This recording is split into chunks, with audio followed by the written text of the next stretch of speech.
am absolutely loving this Makeup Forever lip pencil. This is such a staple shade in my professional makeup kit and also in my personal collection. This is Wherever Walnut, and it's so good. Just watch.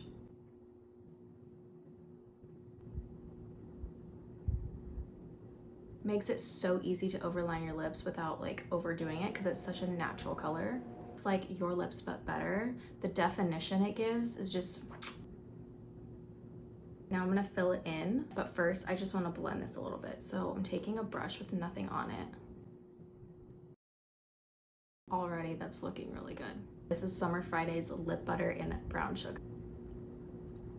This combination is so subtle, yet really makes your lips stand out, but not like, boom, I have on a crazy lip combo. It's just like, oh, your lips are so proportional, so pretty, so demure, you know what I mean?